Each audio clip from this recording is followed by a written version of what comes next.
You took it off YouTube, I guess. I'm sorry I did that. All right, let's go.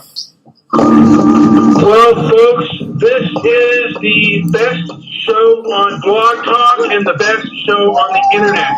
Shut up. Nobody, and I mean nobody, tackles issues like inflammatory talk. Shut up. And Mr. Midnight Movie. Shut up. And Jewish producer. Hello, son. Shut up. We tackle the things that nobody tackles. Hello, son. The man answers. Hello, son. Stop walking on eggshells. Shut up. Hello, son. Goofy Bone can get off his bloviated fat enchilada ass and start talking about La Raza. Hello, son. Jacking it. Put Daddy Joe P. Jacking it. Put Daddy Joe P. And just skip it all day long. We're making a movie about white guilt. We're going to examine all these facts. Shut up. The civil rights movement today basically protects criminals. Okay, stop interrupting me. We're making a movie about white guilt. Okay, stop interrupting me. Shut up. We're making a movie about white guilt. Done in a beautiful fashion, the documentary, at the same time, both prose and poetry. It's not the noble movement that it was. I'm above you on all these issues. I've been to the military. I have served in the capacity to protect your rights to bloviate. To protect your rights to bloviate. Who are you to tell me what my style is, you meth addict? I've been to the military. How do you know I'm a meth addict? I'm above you on all these issues. How do you know I'm a meth addict? You haven't served in the military. In fact, you wouldn't be fit for the military. I'm a racist, and I don't consider myself an especially evil person. What's this got to do with the price of rice in China? Well, I'm just telling you, I'm a better man than you are. You're a narcissist. We've established that. Okay, stop interrupting me. You could not defend the very rights you enjoy. You are the ultimate invalid.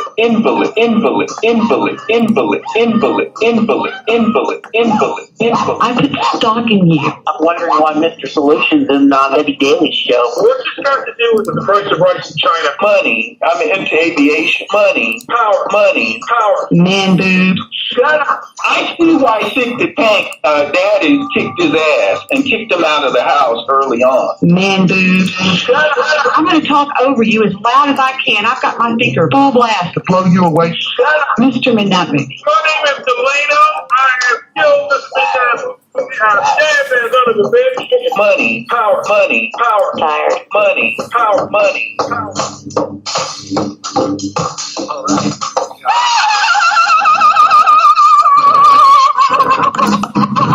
There it is, folks. There is the long and drawn out intro. And I am your host, the inflammatory but diplomatic Mr. Midnight Movie. And my co-host, the equally inflammatory, if not 20 times stronger, Jewish producer. How's everyone doing? We have a great show in store tonight. I have a feeling that you are going to have quite a time. Well, I mean, I'm gonna go over a few things, and some of these things people have heard before, and others people have not. I actually just heard some interesting information, but we'll get into those details a little bit later. I want to introduce Ruthie.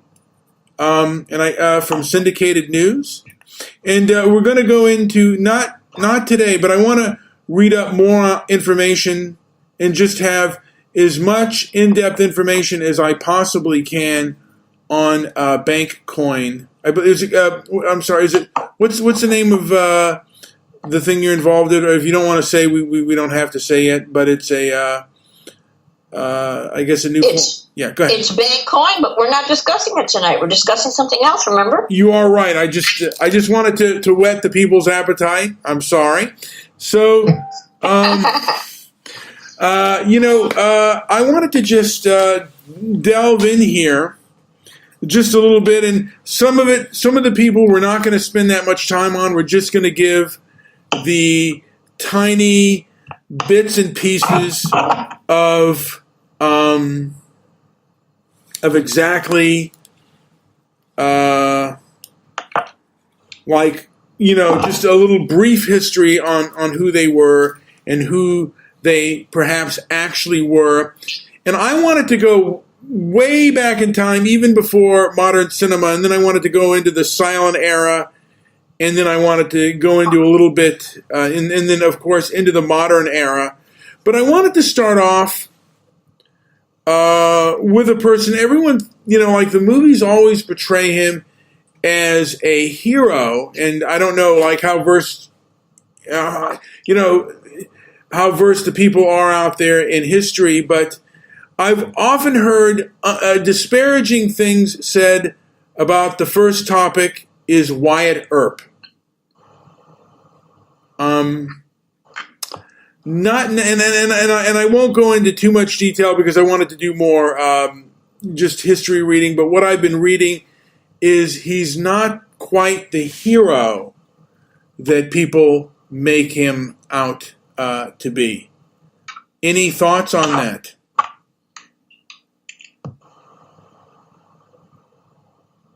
Who? You talking to Ruthie or talking to me? I'm talking to anyone who wishes to jump in. Ruthie, will we start with you? Wyatt Earp, what a topic. My goodness sake. How many of you remember anything going on between 1865 and 1898?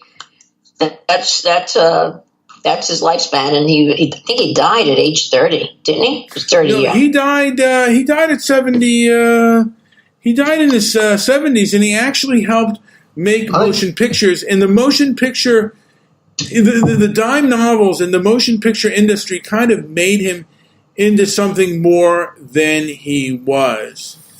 And oh, you're right. I'm looking at something else. I was looking at a picture that he was working on. He died. Look, he actually had a full life. He sure did. He sure did. And it was the start. It wasn't necessarily the full start, but he was one of the first individuals that, they made. They've made, like, as far as Western characters go, or American characters, I think they've made more films about Wyatt Earp than they have any other cinematic character. And, and this goes for television as well. And like I said, it's only been until recently, even I think the past, 20 to 30 years, where they've kind of dwelled into that he wasn't quite the savory character that he's been portrayed in the early stages of film. He was, very opportunistic and ruthless, and in some ways rather selfish. Yeah, apparently he had his wife run a brothel while he was sheriff of some town. And he did that repeatedly. He would try to take over the law enforcement, and he would choose towns that had very little law enforcement so he could take them over. And then have his wife run brothels. And actually, from my understanding, he was run out of Dodge City. And he was not, the way in which he behaved and acted, people got very upset and angry with him. And that's, I just wanted to kind of whet the people's appetite because I think I want to do a whole thing on the real Wyatt Earp. If anyone else has anything else to add on that, they're welcome to. But there's a lot of information and a lot of different films and different ways in which he was portrayed in cinema and on television. And I haven't documented everything that I wanted to. I just wanted to touch on that subject and the way he was portrayed, that the things that the mainstream media knew and the things that scholars knew about him were quite different. If anyone else has anything to add on that subject, feel free, because we have quite a few people here, and this will probably be our shortest the person of the shortest part of our segment will be on Wyatt Earp. Does anyone else want to mention anything else on the subject? Okay, and go ahead, move on. All right. Yeah. Sorry, folks. Now, the next person I wanted to add in was, and I told JP about this, and he wanted to do a whole mini-series on this person. The name was Fatty Arbuckle. The greatest. Yes. The most infamous, I should say. Yes, and I think that before him, I think that that's when the start of the Hollywood protection machine really started. Was with Fatty Arbuckle, and I want to add that that anyone who wants to jump in, just feel free. But JP, if you want to go into the scenarios or what you remember about reading about the infamous comedian, silent film star, Fatty Arbuckle. Well, we know that the crazy story that happened with, was it an actress with Virginia? What was her last name? Can't remember. But just an amazing thing happened. He took this actor who was going to be in one of his upcoming movies, and after a big violent evening, she ended up in the hospital and then ended up dying. Virginia Rappi. Right. Yes. And the headlines went crazy with this, will Fatty beat the rap and all this sort of thing. And so she ended up dying of internal injuries.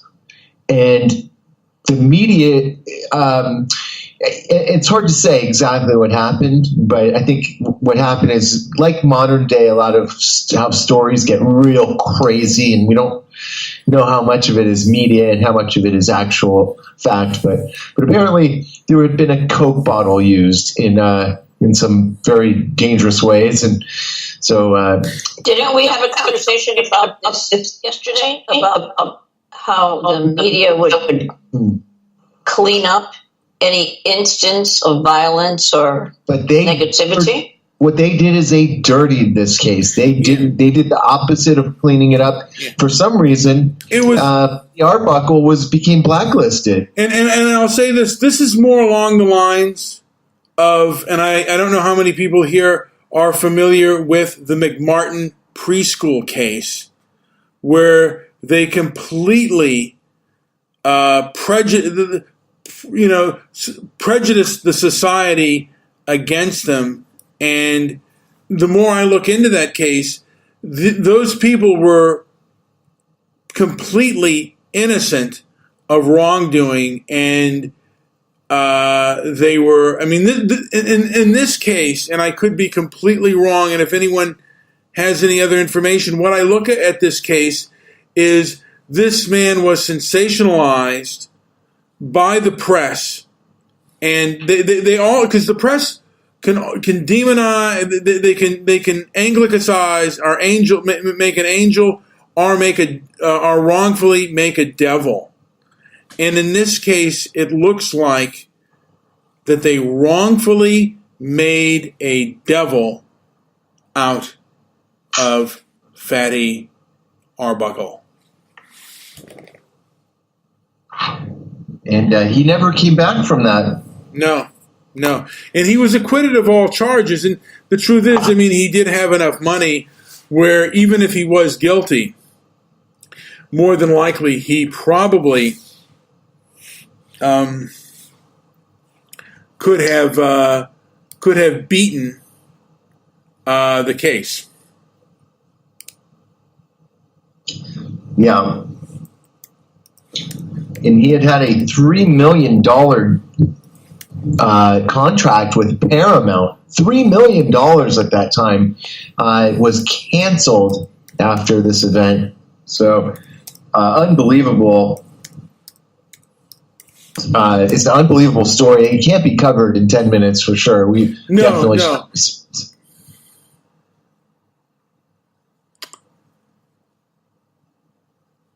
And And by the way, yeah. he ended up broke and also described as a broken man. He died at 46 in 1933. Now, here is another, and this one here, Clark Gable.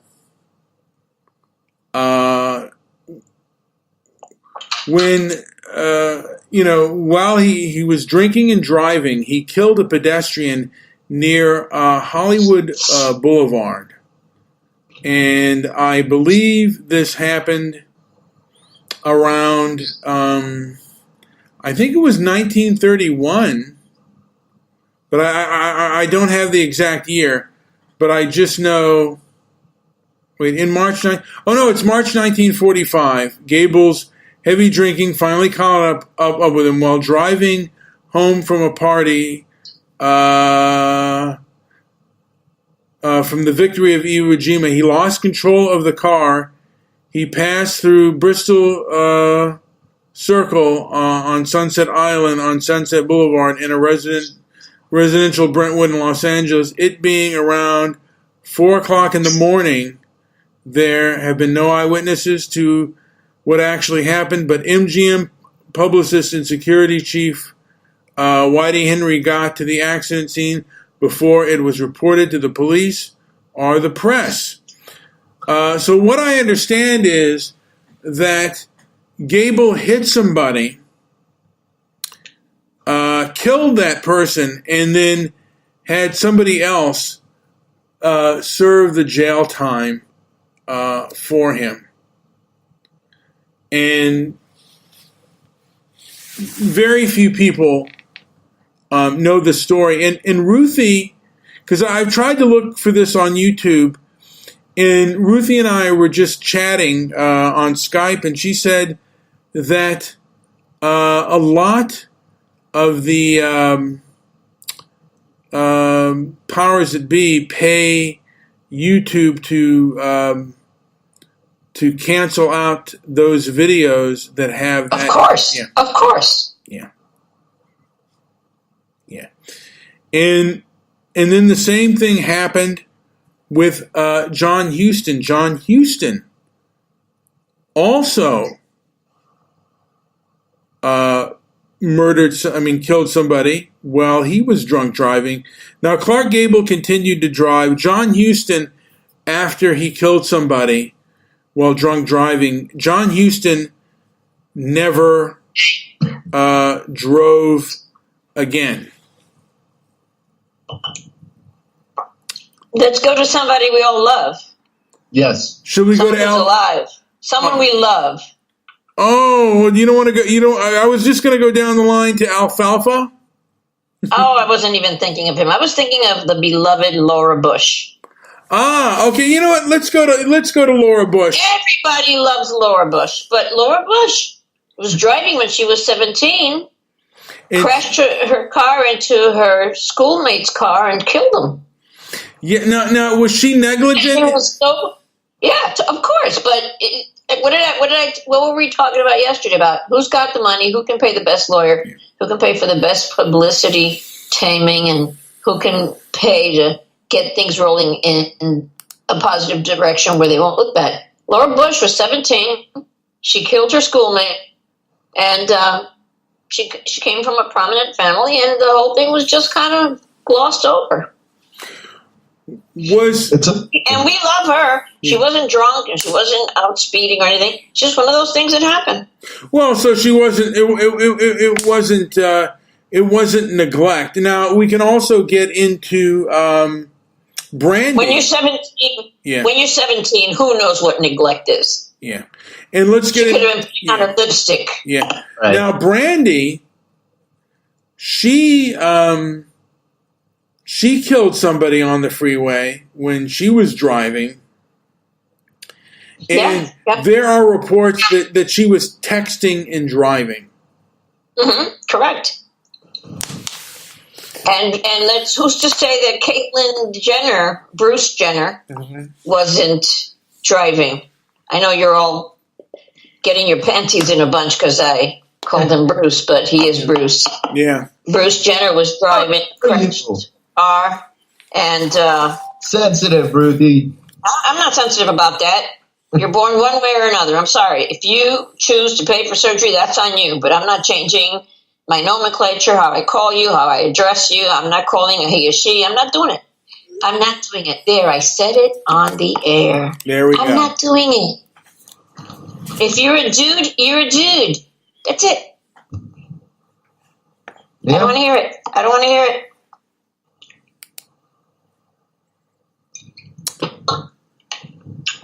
Go ahead, start screaming. Yes.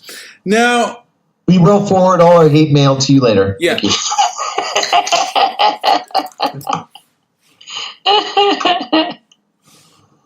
Go ahead. You know, and well, I wanted to go in again, and it was during this where you actually wrote that, because I've always been kind of interested in this story for as long as I've read that. Years ago, my father and I were trying to do a documentary about the integration of the military. Okay, but I didn't say anything awful. All I said was So you know what I'm thinking. okay. Well, You no, I mean, can't do it. I don't know how big you are. I don't know how tall you are. But I am not a very, very tall person. Yes. And I can lift so much weight. are Do you you? want me in a foxhole with you if I can't carry you out? If we're getting shot at? Do you want me in a foxhole with you, but I don't have the strength to bring you to safety? You don't No. want me to mention. You don't want me to mention. Are you not wanting me to mention about Richard Pryor? Oh no! You go ahead and mention him, of course. Okay.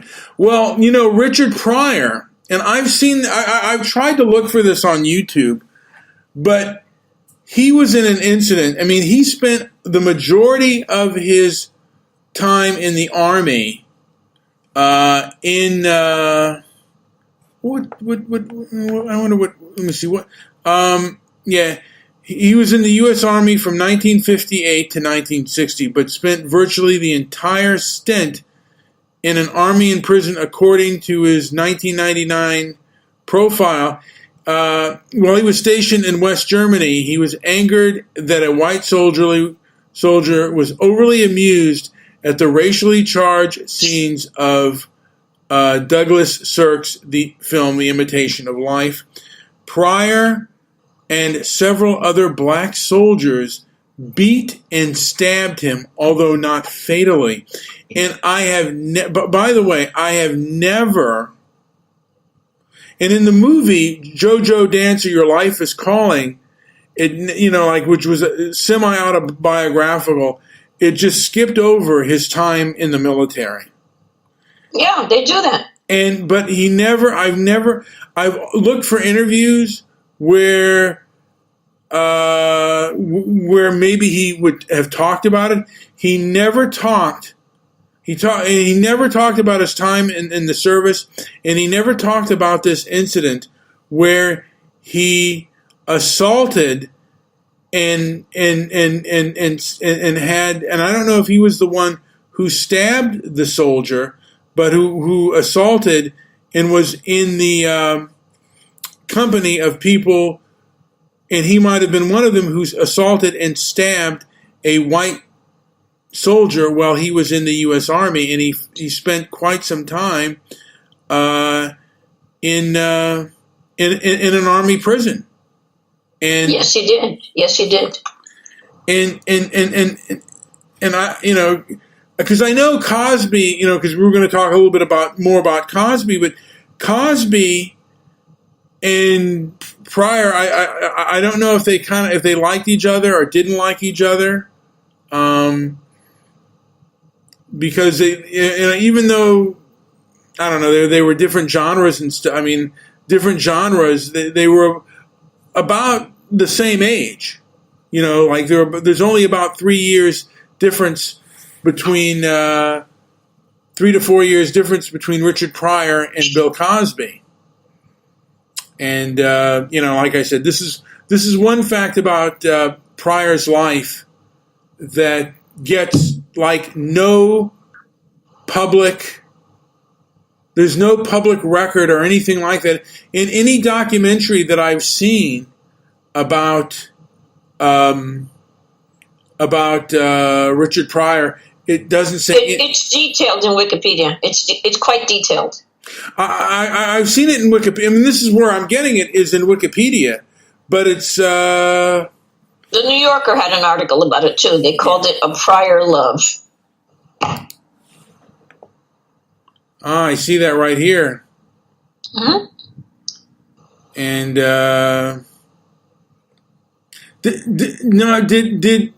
did Richard Pryor ever mention? Like, did he ever mention that incident at all? Like in Yes, he mentioned it on one of the evening films prepared by the Penthouse evenings at the Penthouse. They're on YouTube.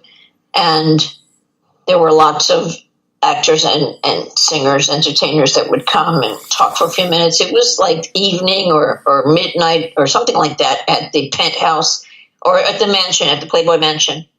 It's on YouTube. And in one of those, he very, very seriously detailed it. And I know that wound up in court and they did remove it. But like with anything else, somebody must have downloaded it. But why did they remove it? What reason would they have? Because entertainers are supposed to entertain. They're not supposed to be telling the public about their crimes. It was not acceptable to the entertainment community, so they wanted that removed. But I mean, who do you think wanted that removed? By the way, because he's long dead. What is the purpose? What is the? I'll give you a perfect example. Yeah. Why these things happen. I have to go back to Lucille Ball. Lucille Ball had tremendous nerve and tremendous sense of self, and she was one of the first women in movies to actually build a production house. Mm-hmm. She built something huge. And Desi was brilliant. He came up with stuff that's still being used today that he came up with so long ago. And he liked the women. And she was very jealous. And doggone it, just when they're having a big row over the jealousy issues and the women and all that, she gets a radio show. And she had to choose between doing the radio show, being stuck there while he played around with women back home, or not. And everyone assumed she had aborted. She didn't. She went away and had the baby. And all of the media industry helped her hide it. That first baby was a girl. And that first baby was born. And she continued her public life with the second two children that she had. But she had that first baby adopted and kept nearby. And who adopted her? The nurse from one of these movie houses. And people didn't want to accept it. They would write things on the internet. Lucy would never do that. How the hell would you know? Yeah. You really know? This is, today, you knew an actress from 40 years ago? You really know what she would or wouldn't do? It's ridiculous. But people are that way. Well, they watch someone's movies and they think that because they've watched their movies and they've watched their sitcom for 30 years that they know them. They think that they know them. And they don't know anybody. You're right on that. But, I mean... Yeah. I mean, I'm just curious to who would... I mean, and there's also... I think there are people out there, because people flag videos, even if they're true. They flag videos. I'll give you my solution. I'll give you my solution to that. Mm. The argument went on for 3 or 4 years. I wrote about this. I put this article up, and I wouldn't take it down. Mm-hmm. I contacted California through the help of her granddaughter, and I found that the birth certificate that the granddaughter gave me of her own mother was the same one I got from the hospital. So there's no question that that's clear. Then I went into the census to see where the hell they had mailed the birth certificate, which was the legal way to receive a birth certificate. You had to receive it in the home where you were going to live. I found the address from the hospital, and on the birth certificate, clearly they've typed it on there that they're mailing that birth certificate to a specific address. So I went back to find out who lived at that address. That address was the home of Desi Arnaz's father's girlfriend. Remember, he couldn't marry. Desi Arnaz's father couldn't marry when he still had a wife in Cuba. See? So he just lived with the woman, lived in her house. And when you look at the census, you look at the fact that that's his address too.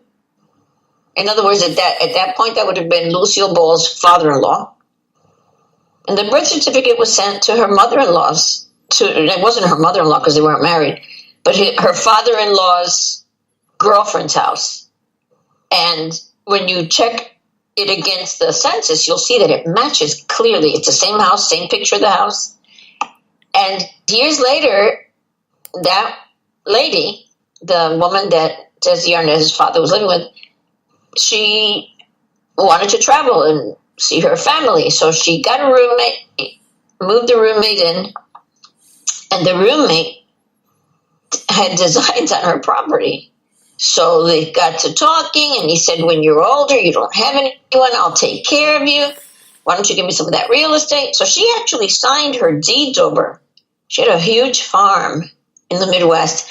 She signed that over to him, and she signed over to him the deed to the house. So on one of her trips to Miami, when she comes to see her relatives, she goes on back, and she can't get in the house. The locks have been changed. Now, this is an older woman. The young man that she gave a room to, he took over her house. She actually had to go to court to prove who she was, and stated, this guy hasn't paid me any rent.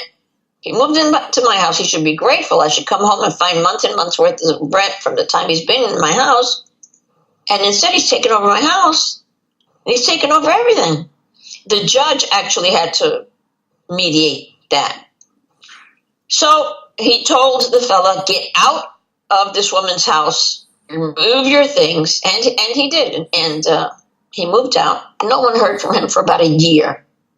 When I'm looking in newspapers, and by the way, anything I'm telling you, you can verify it in newspapers.com. I don't have any percentage of ownership with newspapers.com. None of my relatives own it. It is a service that you pay for. I have no gain in people going to it. I'm just telling you where I got the information. And you can download or make a script, a print screen, make a copy of what you're looking at, and keep it as a JPEG. You can do that.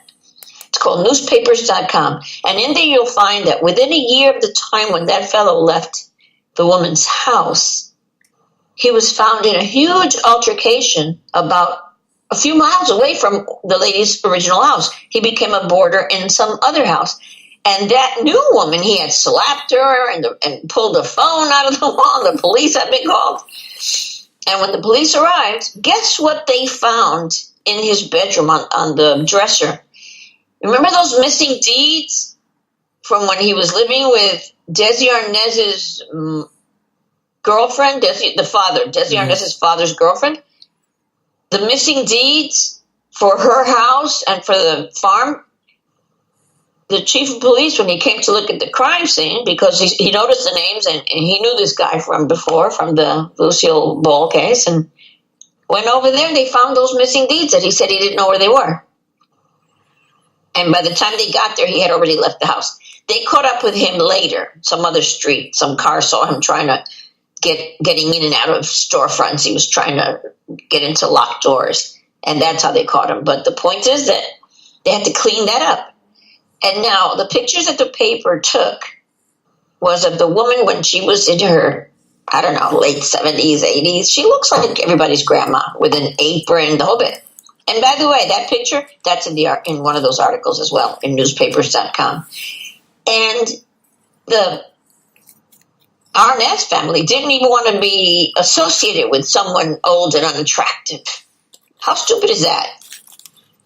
But the point is that now, years later, there's the 2 kids that have been shown to the press as the children, but not this eldest daughter. She's kept at bay. She's being raised by one of the nurses from one of the movie houses. And Lucille Ball always kept her hand on it. You know, she didn't raise the child herself, but she monitored, provided anything the kid wanted. She was a doting but distant mother. And they're doing shows with the 2 younger kids, and everyone sees them as those are the kids. Okay. Time passes. 20 years pass, 30, 40. Desi Arnaz passes away. Lucille Ball passes away. Now, a new movie with Deborah Messing and Kate Blanchett and all these people want to be in it. It's going to be about Lucy and Desi and their 2 children. And that had to stop because of the new laws that protect children against social media. My position was this. If you go ahead and do that movie and make believe that first daughter was not alive, it negates the children she had. She had 1 daughter, and that 1 daughter had 3 children. That's Cassandra Arnaz. So then you're saying that you're going to use the movie, a movie which is still social media. You're going to use this electronic tool. You're going to make a movie and negate the existence of these children. And I took them back to the FCC law that says specifically, you may not knowingly take social media and use it for entertainment purposes if you're going to emotionally or socially destroy a minor. It's not allowed anymore. No, and I sent that to Kate Blanchett, and I sent that to the producer as well. Now, how many? Wait. When was this? When was this film going to be made? They were talking about it 2 years ago, just 2 years ago. But how would it? These aren't minors anymore. The children that she had are minors, and the kids went to school saying, because their mother, she looks a lot like Lucille Ball, and she looks, and the blessing is she looks like both of them. She looks like Desi and like Lucy. Yeah. So there's no question she's the daughter. There's no question.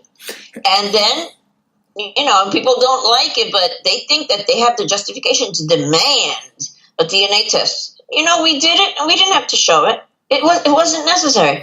The point is she's more than proven who she is. And she's pretty quiet about it. And what happens? She's got 3 children. And I'm talking about children. One of them was, at the time, she was 5 or 4. The other one was 14 or 15. And they were having fights in schools because they thought that it was a lie. You want to be Arnazes. You're not Arnazes. And now, after all this crap, it turns out they not only are Arnazes, it's been way proven. And now that there's nothing to fight or no one to insult or no one to torment, now they don't have anything to say about it. See my point?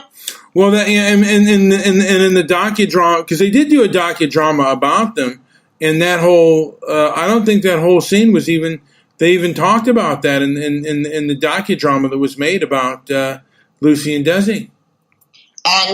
And the people that were going to be producing it was going to be the daughter, Lucy, and the son. They were going to produce it, and then they weren't able to do the movie at all. Well, they did do a documentary, and the fellow was Aaron Sorkin. It was Aaron Sorkin. He was going to do that movie. They did do a CBS. I don't know if it was a miniseries, but they did do a docudrama about Desi and Lucy. Yeah, and nobody remembers it. I wonder why. Well, they didn't. I don't think they touched on that And by then there were people with placards outside the theater. It was very obvious. It wasn't like a suggestion that maybe there was a third daughter. There was a third daughter. And it was commonplace in those days to make the public happy and allow the artist to be protected in however their studio saw fit. Clark Gable actually confessed to having a lover. His wife recorded him confessing it, and it took years for people to just accept it, and they always kept trying to quiet it down and make him look like a lover so they could keep selling the movies. Well, he never confessed, and the one thing he never confessed to was the killing of that pedestrian in 1945. He never, of course, that would be, he could be tried for that, but I don't know if that ever weighed heavy on his conscience or anything. It probably did, but what actor have we jumped to? Oh, we were talking about because I thought we were talking about Clark Gable. Oh, we're back to Clark Gable. No, wait. Were we mentioning that Clark Gable had a love child? I completely. What other celebrity were we talking about? I thought we were talking about Clark Gable just now. I could be completely. We were talking about the fact that the studio houses would basically shape the news the way they wanted it, so that their actress would look good to the public and be appealing and want to pay for movies, to go see their movies. Clark Gable got involved with Loretta Young, and they had a baby. Yeah, no, they did. And he was quite married to someone else. Yeah, no, you're right on that. He did. And the girl, when she grew up, she was a woman. She's written a book since. I think she actually died, too, the daughter. And she was told by her fiancé, I can't marry you. It's like you don't know who you are. And she said, who am I? What are you talking about? And he said, look in the mirror. You don't see Clark Gable's your father? And she said, no. She went running to her mother. Her mother was so upset that she never left the house again. Never. Jeez. The actress, Clark, the actress never left the house again. Now, she just didn't. I remember about Mickey Rooney, and one of his wives was supposedly murdered by a bodybuilder, but there's a lot of people who think that Mickey Rooney, this woman was gorgeous, by the way, that Mickey Rooney was the one that murdered both of them, and the police covered that up. Yeah, I don't know anything about that case, but I can tell you that police in different municipalities cover up crimes committed by celebrities. They do that all over the world.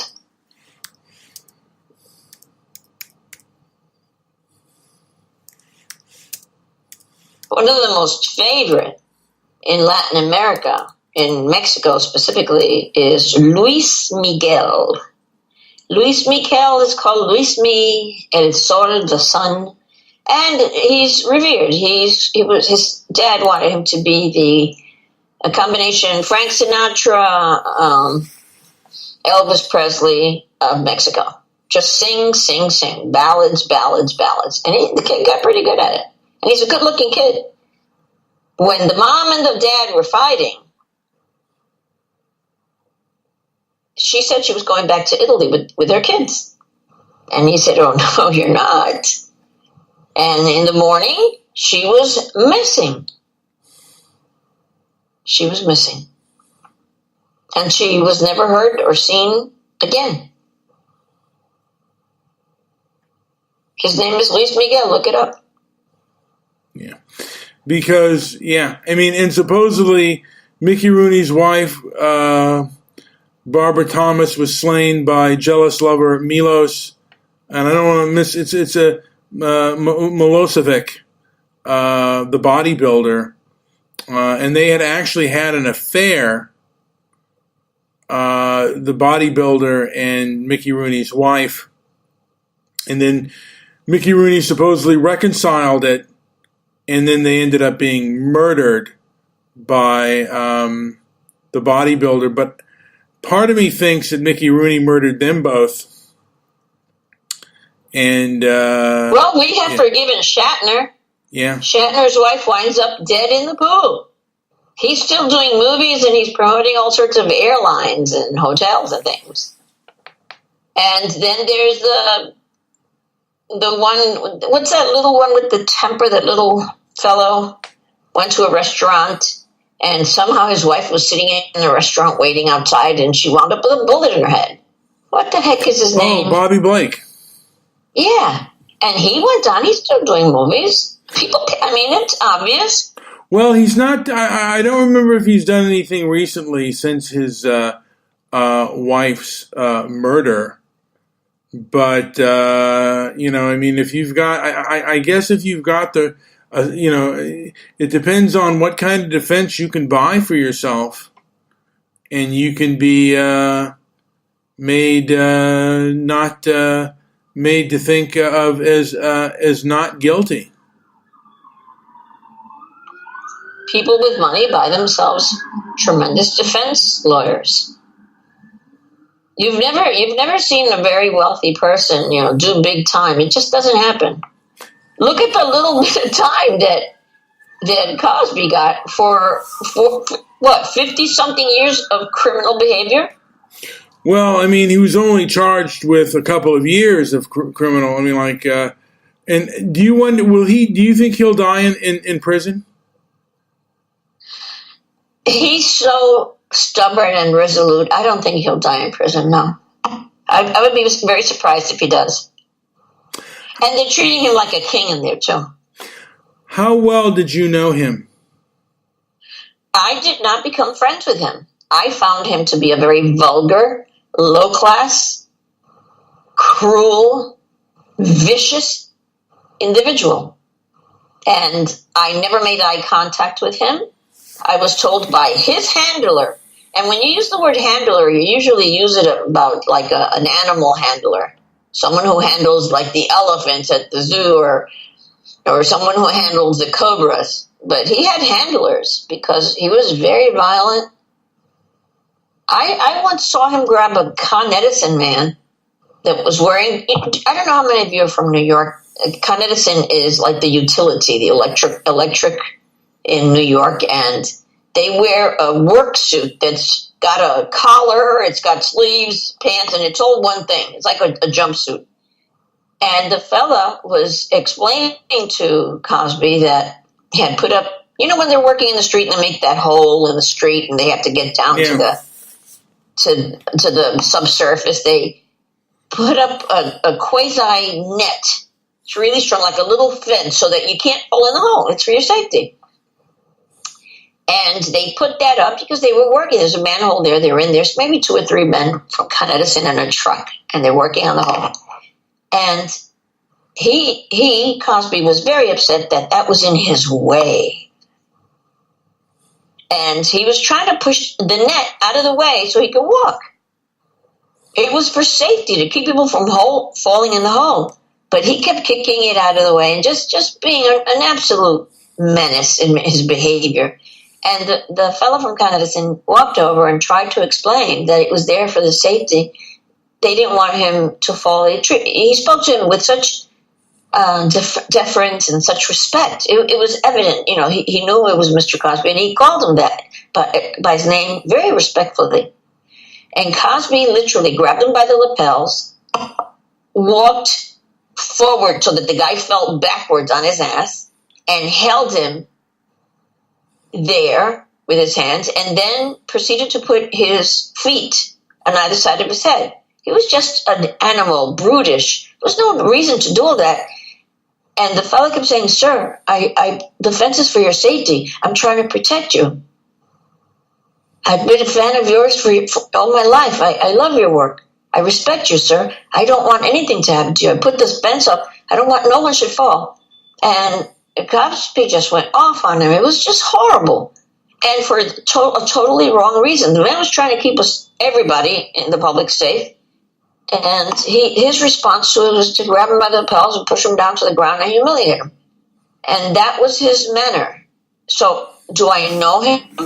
No. All I know is of the vicious crap that he did. He would sometimes want to come into the studio where I worked and take over work that wasn't even his because he liked it better another way, and he was trying to get the engineers to be afraid of him as the celebrity whom he was and go ahead and input edits that he had no authority to make since these were not his projects. Very intrusive and imposing that way. Did you know anyone else who acted and behaved like he did? I didn't get to meet them, but I knew that they existed. That kid, one of the Coreys, he was right. They exist. They were still in Hollywood, and they still are. Well, yeah, I mean, I forget the guy's name, but I've heard stories about the actor in the older actor in Lost in Space, and there were other famous actors that were known to basically pull their weight and basically, the casting couch on some of the actors. This actor was married, but he had a lot of homosexual affairs with other male actors. Mm-hmm.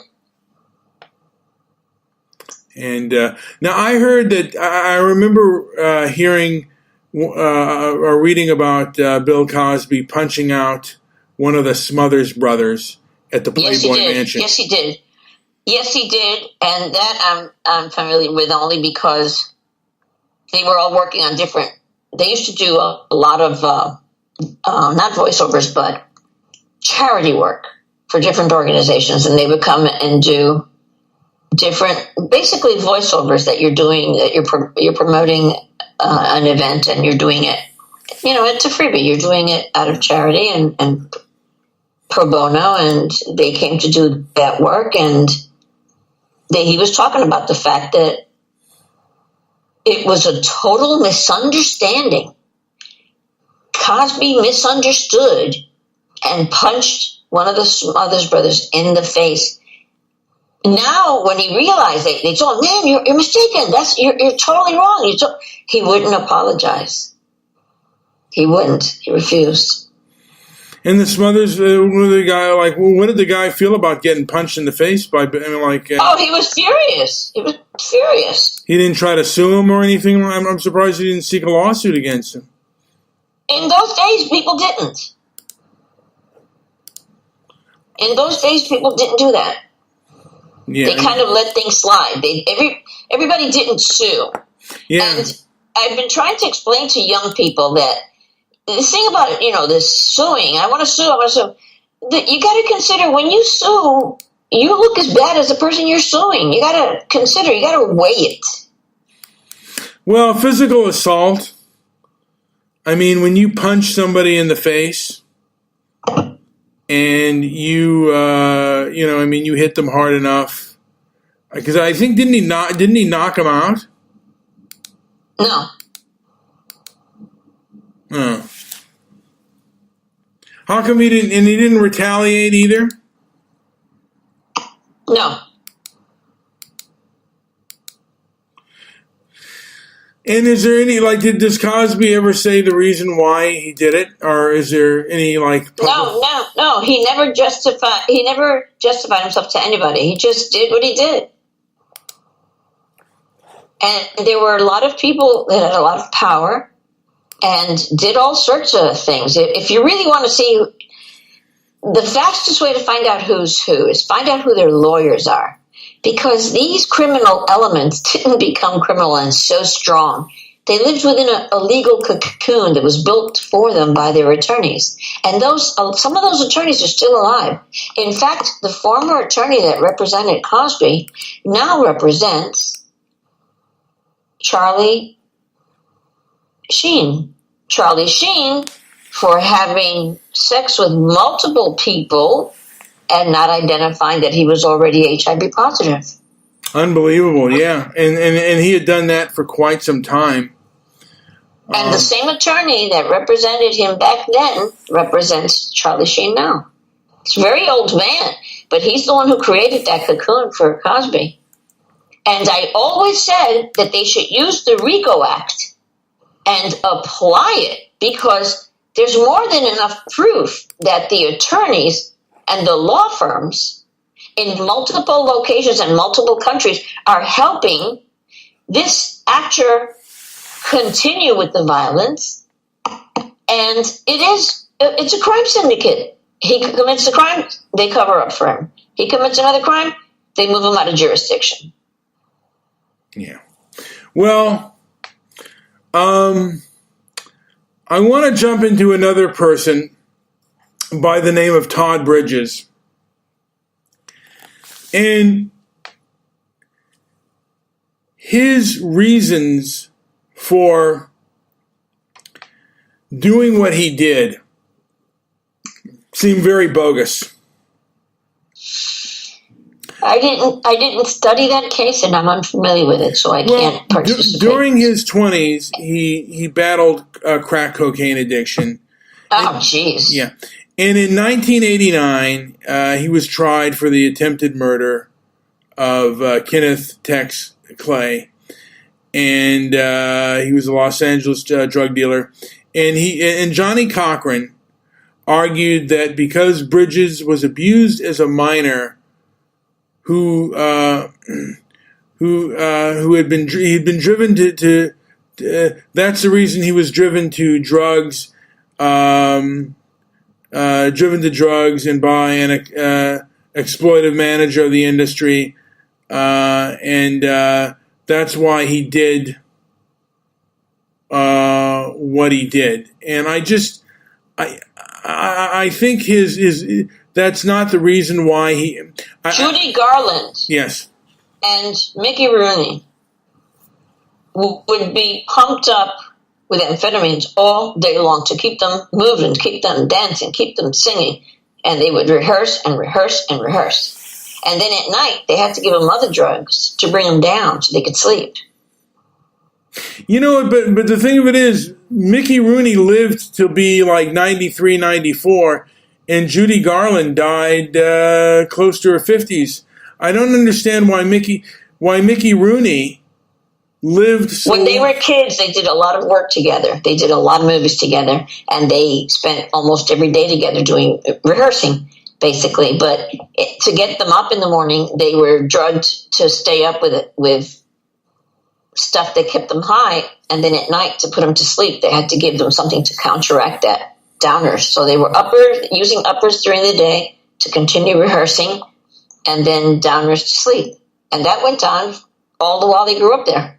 Yeah, but it's surprising how different those drugs affected each person's life, because although both of them, I think, in the end, I don't think were happy people, just because I think Mickey Rooney was a bit of a narcissist, and Judy Garland became addicted to the drugs and the pills, and Mickey Rooney didn't seem to be as affected by those things as Judy Garland did.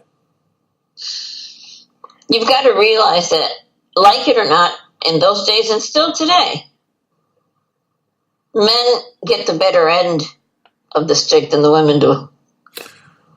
Well, I mean, with regards to, I'm not. I mean, women on average do live longer, and maybe with as far as genetics go, with regards to taking drugs, I mean, men were given in the military for a long time. Were given methamphetamines to keep them up during maneuvers, and I could be wrong on this, but it doesn't seem. No, it's true. It is true.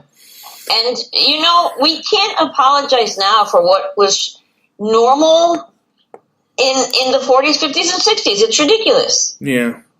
We can't get offended now because of what it's so silly now when these Me Too people come out and they're upset because what was it? Today's issue. Today's issue was Mary Poppins had the fellas cleaning the chimneys, and the chimney sweeps would pop their heads out, and it's all synchronized. Very, very cute. And they had blackface because they have soot. They clean chimneys. Well, now that movie they have to take it down. No one can see that movie again because it's black. How stupid is that? Are we going to go back to the caveman and put out lawsuits because these men grabbed the women by the hair and dragged them in the cave? Come on, how far back do you want to go? We can't apply today's standards to another time. It's ridiculous. It's ridiculous. Well, I mean, political correctness. For example, a film like Blazing Saddles could never get made today. Correct. You can't do anything like that anymore. You can't make jokes that offend races, work styles, religions. None of that. Okay, we understand. It's inappropriate now. But do we have to go back the last 40 years and sue everybody? How ridiculous is that? We got to stop that nonsense. We want to apply today's millennial ideas into things that went on in the 60s. Yeah. Where men still had advantages over women. That was just the way it was. I am not saying I like it. I'm not saying I approve of it. I frankly don't care.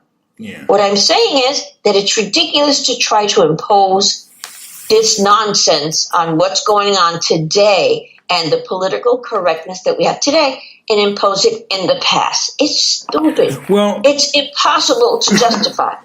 People before wanted, and this is just my opinion, people before wanted to gloss over history because it was convenient. It was convenient, and they didn't want to, and it was also it hurt their image, so they took it as a religious thing. Now, people, if it's disparaging, particularly if it's disparaging against certain minority groups.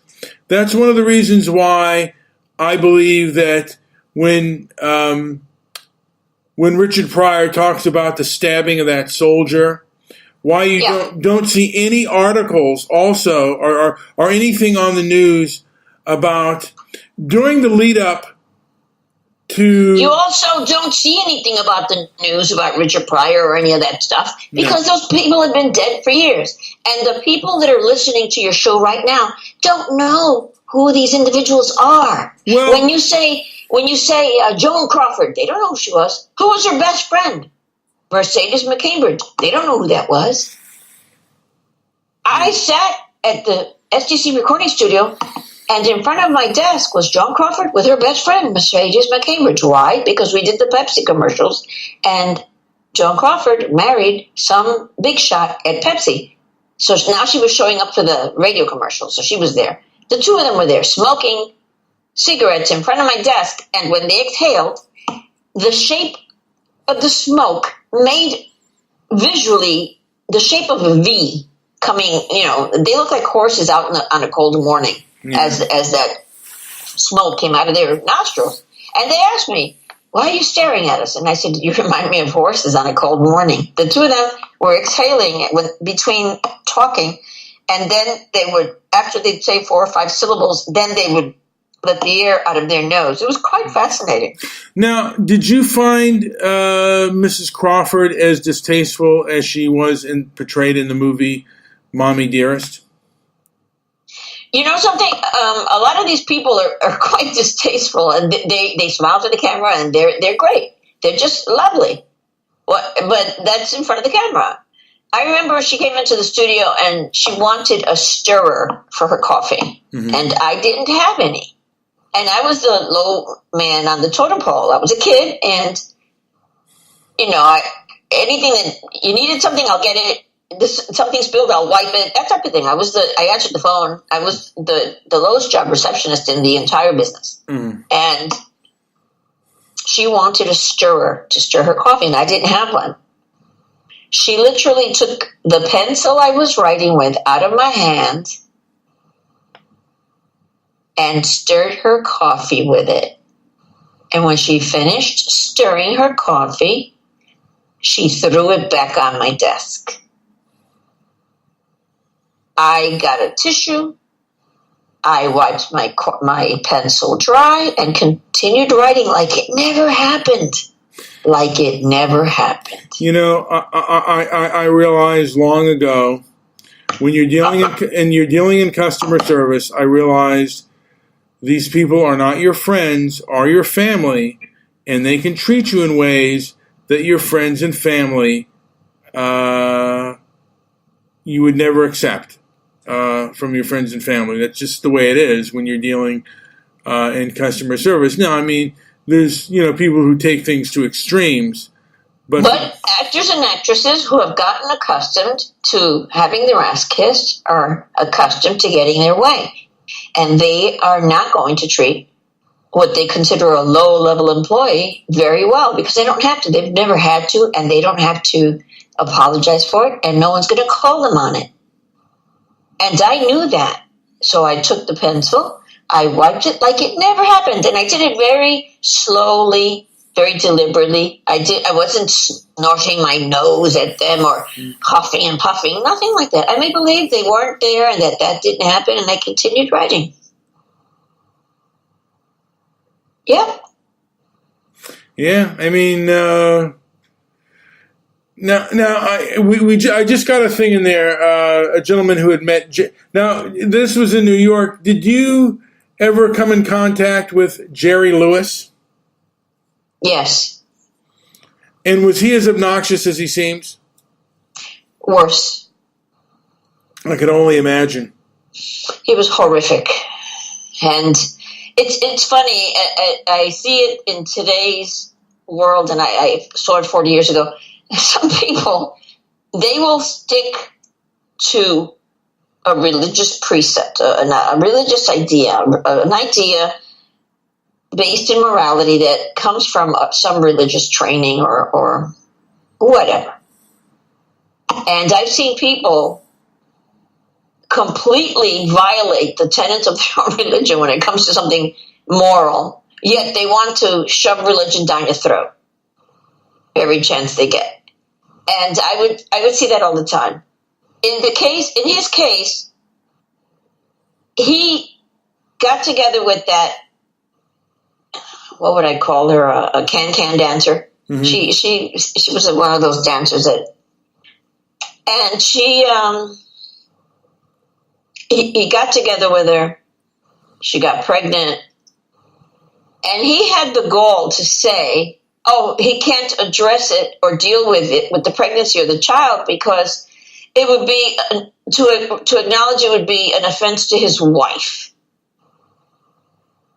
And he would do that in business with men and women. He would treat them horribly, apply religion and justification with some moral position. I mean, he was an animal. He treated everybody poorly. And a guy that has a sense of humor.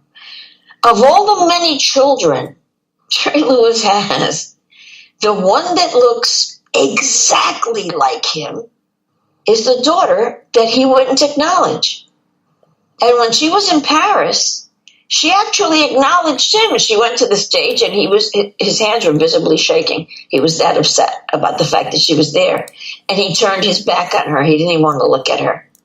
And she didn't get it because a week before, she had gone to visit him in his hotel room, and he spent the whole day with her, the entire day with her. And she had her baby in one of those little carriages, push carriages, and she named that little boy, that baby, after him, after her father. And then even when he died, he took everything and gave it to his new wife and the daughter he adopted through her. And he would say to people, that's my daughter, my only daughter. No, it's not. You have another daughter. And her name is Suzanne, and she's living on the streets of Philadelphia. Was she broke? Was she destitute? Totally. He won't give her a penny. I'm serious. And his other kids, too, he didn't give them anything either. He completely cut them out of everything. He did. He did. He didn't leave them a dime. He gave everything to the current wife and the daughter that she brought into the marriage that he adopted. And he wouldn't accept his daughter Suzanne because it violated his religion.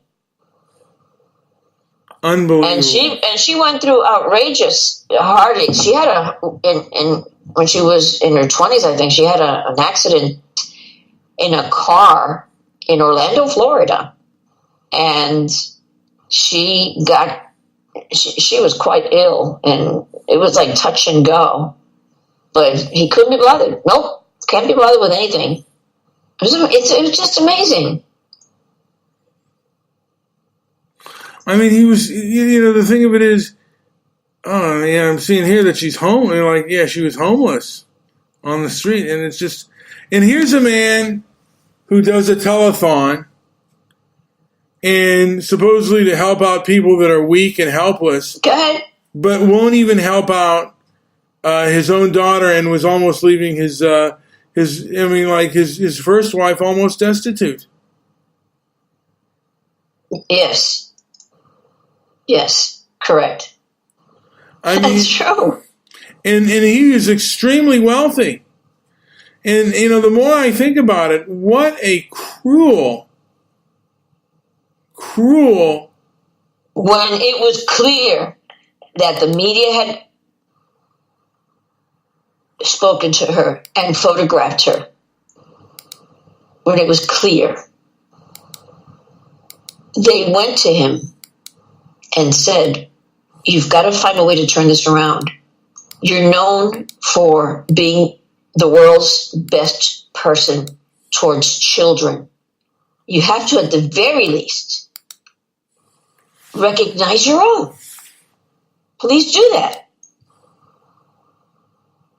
And wouldn't do it. Wouldn't do it. It's odd, isn't it? I mean, he just seems, like the more I think of that guy, he just seems like one of the worst people, like just one of the worst fathers, worst famous fathers in cinema history. And I'm looking at pictures right now of Jerry. I'm giving you one that is important to me because we actually sent money to Philadelphia to have her picked up and help. But she spent so many years now on the streets that it doesn't matter. None of that matters because she just can't get it together. There, I just sent it to you. I put it on. Do you see it? Well, I have pictures of her as well. I've been looking at pictures of her as well. She looks identical to him. She's, of all his children, it's like God punished him because she looks identical to him in every way. She's the one that looks the most like him of all his children. She looks like a guy in drag. She does. She looks like him in drag. She looks just like him. Let me just, hold on. I just gave you a picture. Let me give you a picture as well. I put that right there. I put it in, you know what? I put it in your... Skype it to me. I Skyped that box to you. She's sitting on she is sitting on a shopping cart. And there's one of her sleeping, that's where she's sleeping, next to a UPS, what do you call it? One of those box things. Yeah. That was the Philadelphia paper that did that article. Unbelievable. And he's done more things. I mean, one of his sons committed suicide.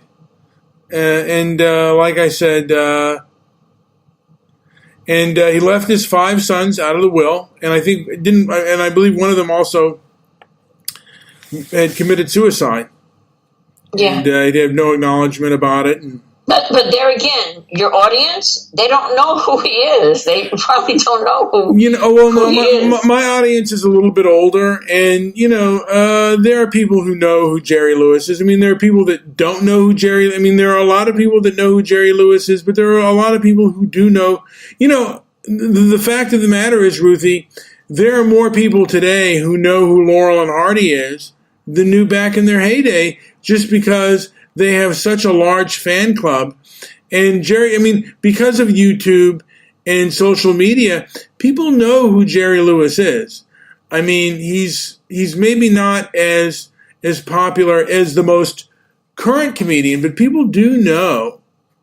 There are a lot. I mean, he died just recently, and there are lots of people who know who he is. And like I said, and if they don't know, they should know who he is, because the man was a monster, and the man should have been condemned for his behavior. It was really pathetic. And I want to jump into, let me see who I was going to jump. Was I going to jump into O.J. Simpson? And I wanted to almost tie into the fact, because JP and I are still working on the film White Guilt. And that was the O.J. Simpson verdict, and the different reactions racially, to me and to many others, became a significant where how deep the divide is in this country on perception and on racial lines in this country. And there are, I mean, one comedian in particular, D.L. Hughley. Yeah, I know him. I'm familiar with him. I don't know him personally. And I know who you mean. He supported O.J. Simpson, and he was glad, kind of as a payback. He, to me, comes across as a very racially, not only a racially conscious, but a racial vendetta person. And I continue to say this. The difference between a white racist and a black racist is that black racists have lots of powerful white enablers. They sure do. And no one would ever mention, if any white celebrity murdered somebody black. As a matter of fact, Liam Neeson, whose friend was raped, said at that time he wanted to murder somebody black. And he is being somewhat raked through the coals. It's a stupid thing to say. It is a stupid thing to say. But when... Every now and again we think that way, but we have to just shut our mouths, bite your tongue. But here's the thing, Ruthie. D.L. Hughley says that he was glad as a way of payback for all of the years. And, these two, Ron Goldman and Nicole Simpson, were murdered very brutally.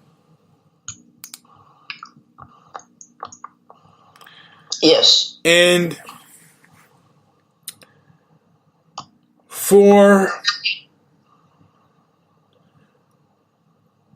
that to be, and just whites aren't that conscious about it, because if whites were as conscious as blacks were, they would boycott him, and they would boycott and blacklist anything that dealt with that person. If the shoes and the roles were reversed. Yeah.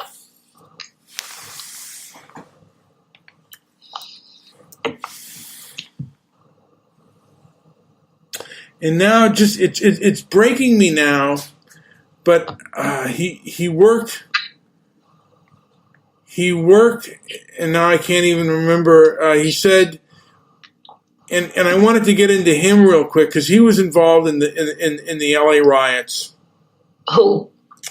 And I can't even now the name. Al Sharpton? Not Al Sharpton. He was a member. He was the one who said this was a white lash on CNN. He's black. He's bald. Oh, yes. And for the life of me, I cannot remember. Let me see here.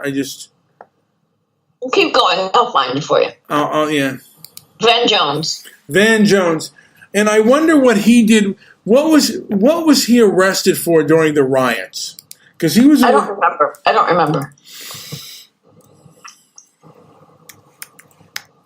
I really don't.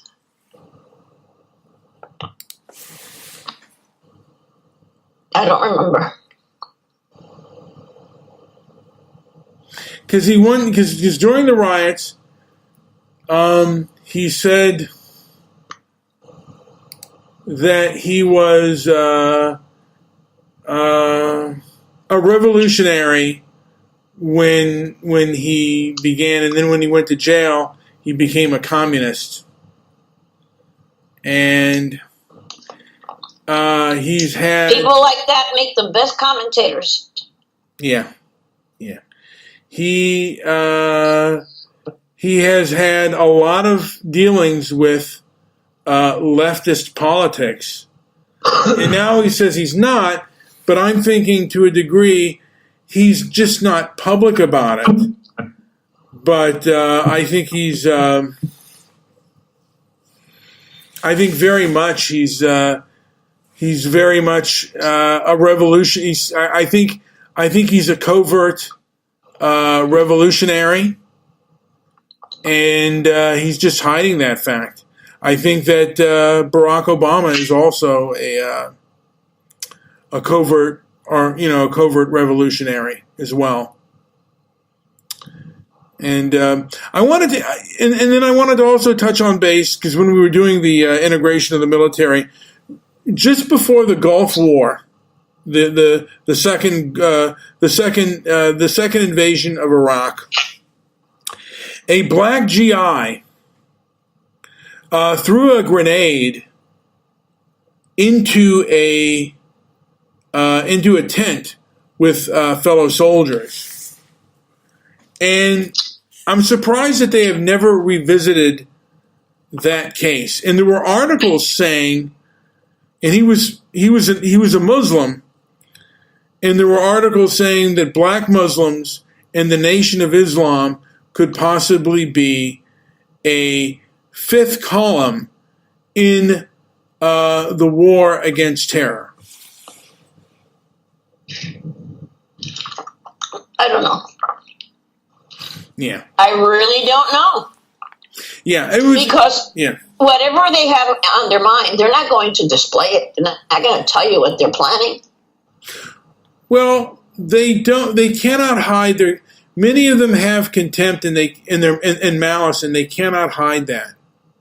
Sure, they can. Well, of course, they can. Well, they can, but they don't.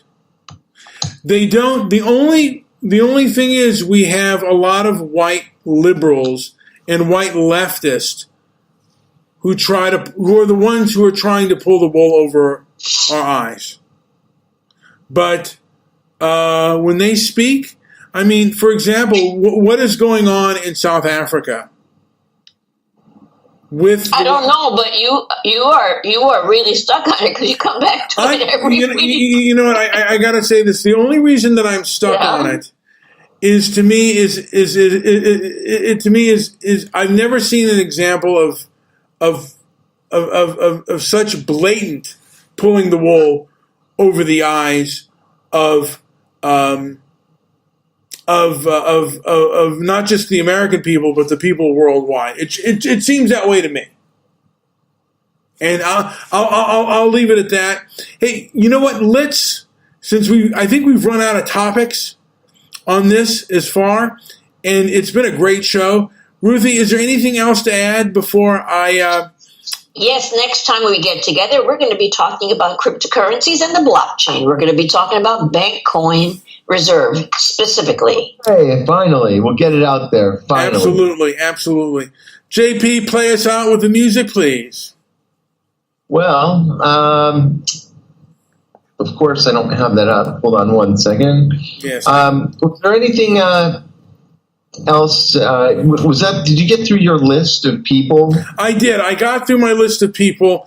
And after the blockchain currency, I'm going to do a whole thing on Richard Pryor, and it's going to kind of tie into the whole incident in Iraq, the second invasion of Iraq, and the black Muslim throwing a grenade into a tent of soldiers. Okay, very cool. All right, well, play us out. Well, folks, this is the best show on Blog Talk and the best show on the internet. Shut up! Nobody in